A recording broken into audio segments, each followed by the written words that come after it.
Chapter 5. Letter from Miss Meena Marie to Miss Lucy Westenra. 9th May. My dearest Lucy, forgive my long delay in writing, but I have been simply overwhelmed with work. The life of an assistant schoolmistress is sometimes trying.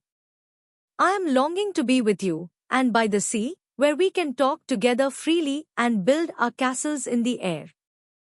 I have been working very hard lately because I want to keep up with Jonathan's studies, and I have been practicing shorthand very assiduously. When we are married, I shall be able to be useful to Jonathan, and if I can stenograph well enough, I can take down what he wants to say in this way and write it out for him on the typewriter, at which also I am practicing very hard. He and I sometimes write letters in shorthand, and he is keeping a stenographic journal of his travels abroad. When I am with you, I shall keep a diary in the same way. I don't mean one of those 2 pages to the week with Sunday squeezed in a corner diaries, but a sort of journal which I can write in whenever I feel inclined.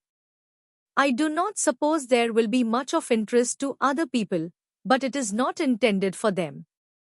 I may show it to Jonathan some day if there is in it anything worth sharing, but it is really an exercise book.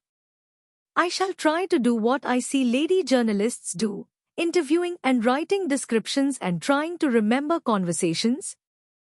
I am told that, with a little practice, one can remember all that goes on or that one hears said during a day. However, we shall see. I will tell you of my little plans when we meet. I have just had a few hurried lines from Jonathan from Transylvania. He is well, and will be returning in about a week. I am longing to hear all his news. It must be so nice to see strange countries. I wonder if I mean Jonathan and I, shall ever see them together. There is the 10 o'clock bell ringing. Goodbye. Your loving Meena. Tell me all the news when you write. You have not told me anything for a long time. I hear rumors, and especially of a tall, handsome, curly-haired man. Letter, Lucy Westenra to Meena Marie. 17 Chatham Street. Wednesday. My dearest Meena, I must say you tax me very unfairly with being a bad correspondent. I wrote to you twice since we parted, and your last letter was only your second. Besides, I have nothing to tell you. There is really nothing to interest you. Town is very pleasant just now, and we go a good deal to picture galleries and for walks and rides in the park. As to the tall, curly-haired man, I suppose it was the one who was with me at the last pop. Someone has evidently been telling tales. That was Mr. Holmwood. He often comes to see us, and he and Mama get on very well together. They have so many things to talk about in common. We met some time ago a man that would just do for you, if you were not already engaged to Jonathan. He is an excellent part one, being handsome, well off, and of good birth. He is a doctor and really clever. Just fancy. He is only 9 and 20, and he has an immense lunatic asylum all under his own care. Mr. Holmwood introduced him to me, and he called here to see us, and often comes now. I think he is one of the most resolute men I ever saw, and yet the most calm. He seems absolutely imperturbable. I can fancy what a wonderful power he must have over his patients. He has a curious habit of looking one straight in the face, as if trying to read one's thoughts. He tries this on very much with me, but I flatter myself he has got a tough nut to crack. I know that from my glass. Do you ever try to read your own face? I do, and I can tell you it is not a bad study, and gives you more trouble than you can well fancy if you have never tried it. He says that I afford him a curious psychological study, and I humbly think I do. I do not, as you know, take sufficient interest in dress to be able to describe the new fashions. Dress is a bore. That is slang again, But never mind, Arthur says that every day. There, it is all out. Meena, we have told all our secrets to each other since we were children. We have slept together and eaten together, and laughed and cried together, and now, though I have spoken, I would like to speak more. Oh, Meena, couldn't you guess? I love him. I am blushing as I write, for although I think he loves me, he has not told me so in words. But oh, Meena, I love him, I love him, I love him. There, that does me good.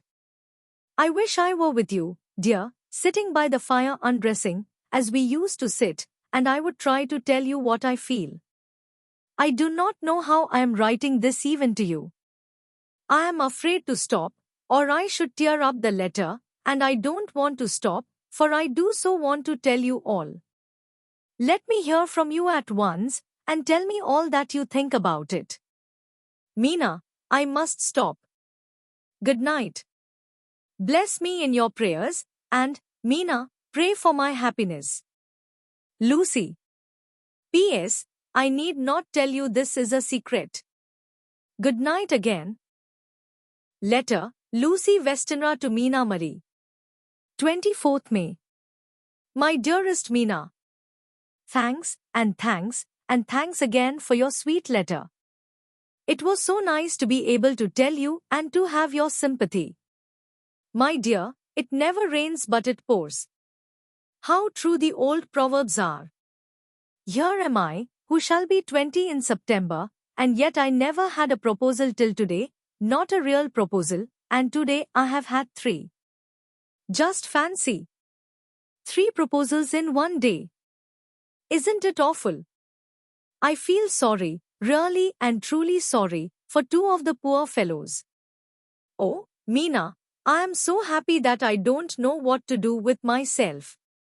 And 3 proposals. But, for goodness sake, don't tell any of the girls, or they would be getting all sorts of extravagant ideas and imagining themselves injured and slighted if in their very first day at home they did not get 6 at least. Some girls are so vain. You and I, Meena dear, who are engaged and are going to settle down soon soberly into old married women, can despise vanity.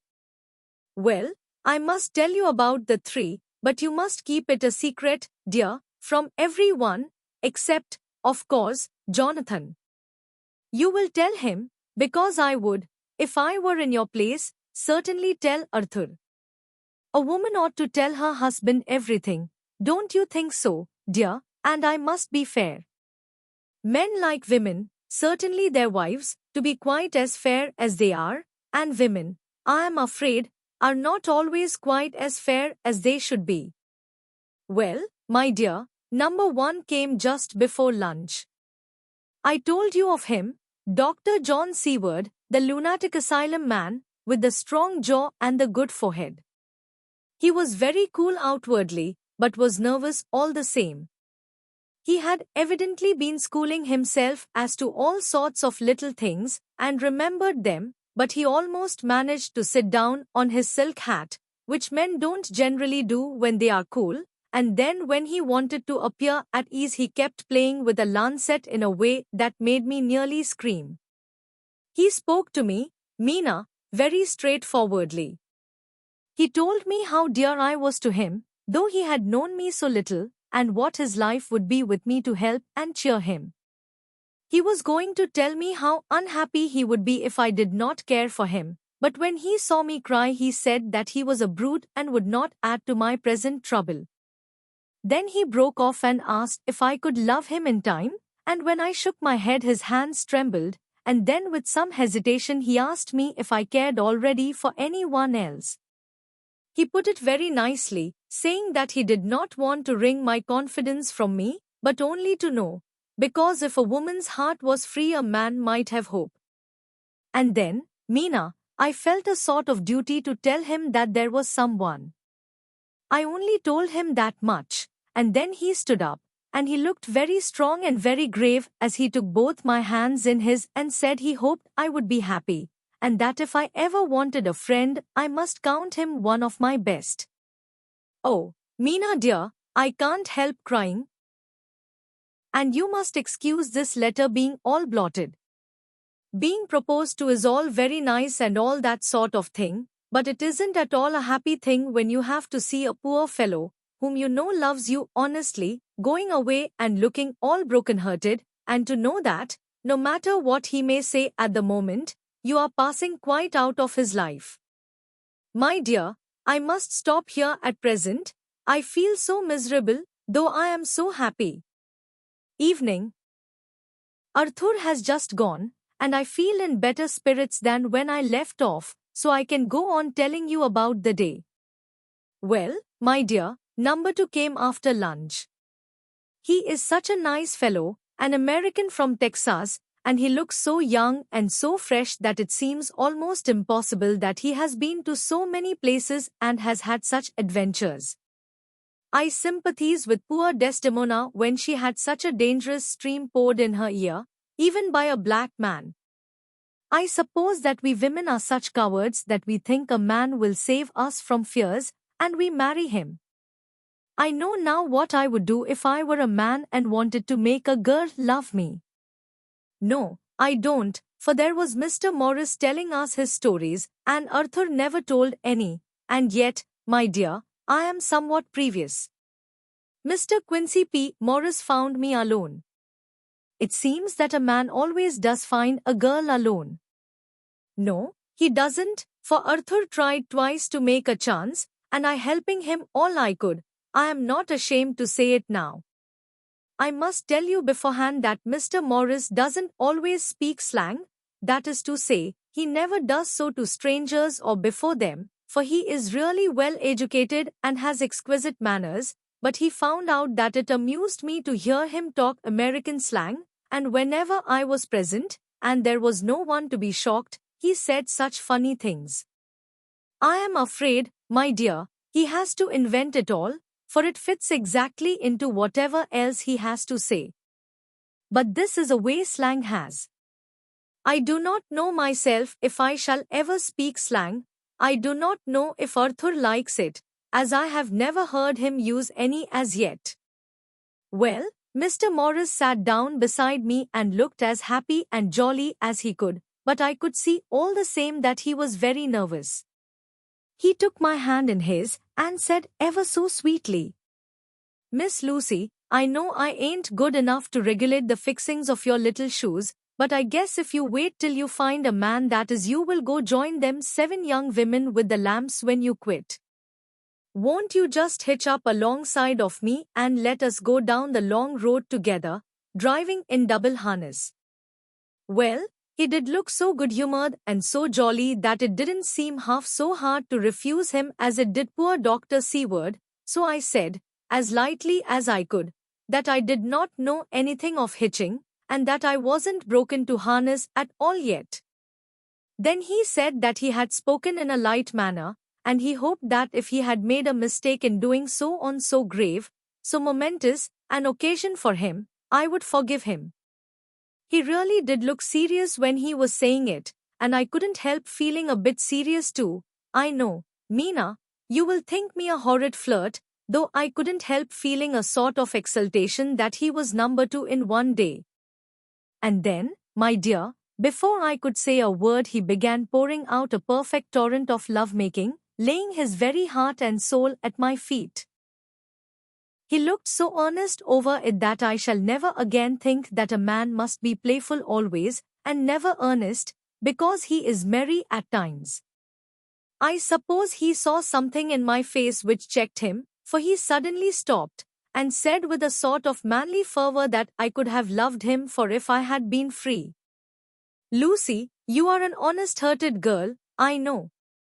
I should not be here speaking to you as I am now if I did not believe you clean grit, right through to the very depths of your soul. Tell me, like one good fellow to another, is there anyone else that you care for? And if there is, I'll never trouble you a hair's breadth again, but will be, if you will let me, a very faithful friend." My dear Meena, why are men so noble when we women are so little worthy of them? Here was I almost making fun of this great-hearted, true gentleman. I burst into tears. I am afraid, my dear, you will think this a very sloppy letter in more ways than one, and I really felt very badly. Why can't they let a girl marry 3 men, or as many as want her, and save all this trouble? But this is heresy, and I must not say it. I am glad to say that, though I was crying, I was able to look into Mr. Morris' brave eyes, and I told him out straight. Yes, there is someone I love, though he has not told me yet that he even loves me. I was right to speak to him so frankly, for quite a light came into his face, and he put out both his hands and took mine. I think I put them into his, and said in a hearty way, "That's my brave girl. It's better worth being late for a chance of winning you than being in time for any other girl in the world. Don't cry, my dear. If it's for me, I'm a hard nut to crack, and I take it standing up. If that other fellow doesn't know his happiness, well, he'd better look for it soon, or he'll have to deal with me. Little girl, your honesty and pluck have made me a friend, and that's rarer than a lover. It's more unselfish anyhow. My dear, I'm going to have a pretty lonely walk between this and Kingdom Come. Won't you give me one kiss? It'll be something to keep off the darkness now and then. You can, if you like, for that other good fellow. He must be a good fellow, my dear, and a fine fellow, or you could not love him. Hasn't spoken yet." That quite won me, Mina, for it was brave and sweet of him, and noble, too, to a rival, wasn't it? And he so sad, so I leant over and kissed him. He stood up with my 2 hands in his, and as he looked down into my face, I am afraid I was blushing very much. He said, "Little girl, I hold your hand, and you've kissed me, and if these things don't make us friends, nothing ever will. Thank you for your sweet honesty to me, and goodbye." He wrung my hand, and taking up his hat, went straight out of the room without looking back, without a tear or a quiver or a pause, and I am crying like a baby.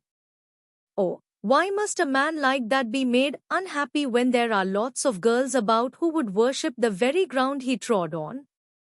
I know I would if I were free, only I don't want to be free. My dear, this quite upset me, and I feel I cannot write of happiness just at once, after telling you of it, and I don't wish to tell of the number 3 until it can be all happy. Ever your loving Lucy. P.S. Oh, about number 3, I needn't tell you of number 3, need I? Besides, it was all so confused. It seemed only a moment from his coming into the room till both his arms were round me, and he was kissing me. I am very, very happy, and I don't know what I have done to deserve it. I must only try in the future to show that I am not ungrateful to God for all his goodness to me in sending to me such a lover, such a husband, and such a friend. Goodbye. Dr. Seward's Diary. Kept in phonograph. 25th May. Ep died in appetite today. Cannot eat, cannot rest, so diary instead. Since my rebuff of yesterday, I have a sort of empty feeling. Nothing in the world seems of sufficient importance to be worth the doing. As I knew that the only cure for this sort of thing was work, I went down amongst the patients. I picked out one who has afforded me a study of much interest. He is so quaint that I am determined to understand him as well as I can. Today I seem to get nearer than ever before to the heart of his mystery.